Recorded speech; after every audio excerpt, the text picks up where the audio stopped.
Welcome back to another episode of QuintonTv. This story will be about the dollar store Cougar. Okay, you know how some people will use other people for the sole purpose of getting their rocks off? Victory cigar. Example, some high school douchebag gets seduced by an older woman, usually a teacher, and instead of keeping his face hole shut and just let it happen, he runs his dumbass mouth to his dumbass friends, which results in... Continuing coverage now of the teacher who is behind bars tonight after authorities say she allegedly had... Yeah, those dudes? I hate those dudes. Fuck those dudes. Yeah, I said it. We were all thinking it. I said it. Anyways, luckily I had a similar experience. Rewind back to the early 2000s. I'm in high school and I land my second real job. Hey Q, what was your first job?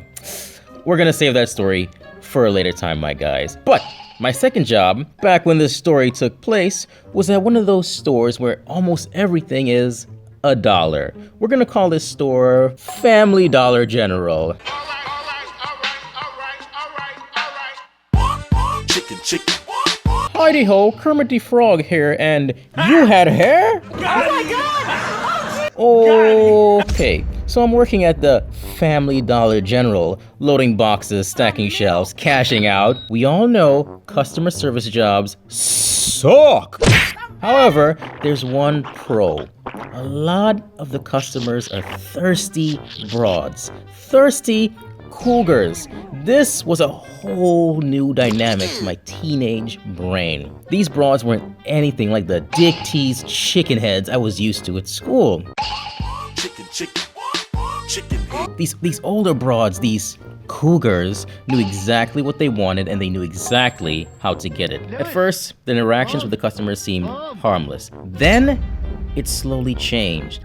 I'd get a thirsty glare, suspiciously long skin-to-skin contact while they're handing me change. Are you threatening me? Because back then, that brand new Family Dollar General did not accept debit cards, credit cards, or any of that shit. It was cash only, which is weird. So they would pay for their shitty goods while holding my hand with the money for way too long. And I would usually get a question like, how old are you? Psh, old enough.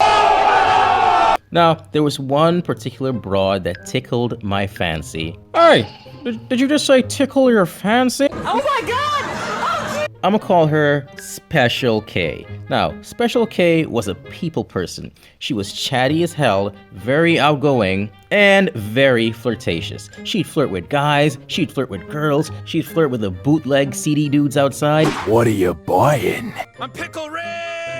One day, Special K came into the store about 3 times during my shift, but she wasn't shopping. She came to see the manager. The next day rolls around and she's back, dressed in the store uniform. Now her actions from yesterday made more sense. She wasn't there to complain to the manager. She was there applying for a job, and apparently she got it. I spent the next few days giving her that OTJ, you know what I'm saying? A few weeks in and we get comfortable working with each other. Our small talk changed from light-hearted banter to not safe for work comments and dirty jokes. Q, you never said how old Special K was. Special K was creeping up on 40. I believe she was 38, maybe 39. Anyway, as we go by day with the dirty jokes and the raunchy comments, she decided to test me. I'm Pickle Rick! Back then, I was always snacking. My snack of choice was something called Swiss cake rolls. I'm a fat kid at heart. I might look like a fucking 80-pound weakling soaking wet, but on the inside, I'm a fucking fat kid. I love my snacky cakes, bruh. So there I am, eating my snacky cakes, and of course, I offer her my chocolate pastry tube, to which she responds, "No thanks, I don't like things busting in my mouth." That was her way of testing me. High school Q, however, was too stupid to react like a boss. It wasn't over though. Later on, as I'm stacking shelves, she comes down my aisle and hits me with the most straightforward proposition ever. "I'ma ask you something. All I need is a yes or no. If you say yes, we'll proceed. If you say no, we carry on like this never happened. Do you want to catch a movie with me? Heck yes I do. I mean,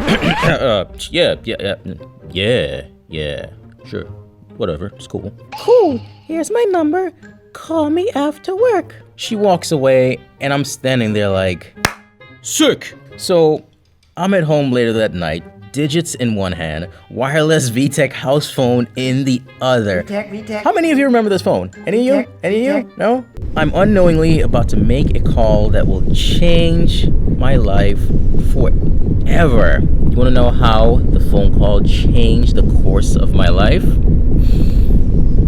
Well, you're gonna have to stay tuned for part 2, boys. If you enjoyed my bullshit video in any way, shape, or form at all, please share, like, subscribe for more, and I'll catch you motherfuckers later. Comment below, let me know what your favorite part was, what you liked, what you didn't like, blah, blah, blah. Also, the next video is gonna be one of 3 things. I will let you guys vote up top right here. It's gonna be Dollar General Cougar Part 2, Diary of a SpaceX Employee, where I retell my tales from working at SpaceX, all the horror stories. Or the bar girl lockout story, where one of those drunken bar girls literally got wasted in my room and locked me out, bruh. So yeah, you can vote up top. Whichever video gets the most votes by, I guess, the end of the week, I'll go with that one. Peace!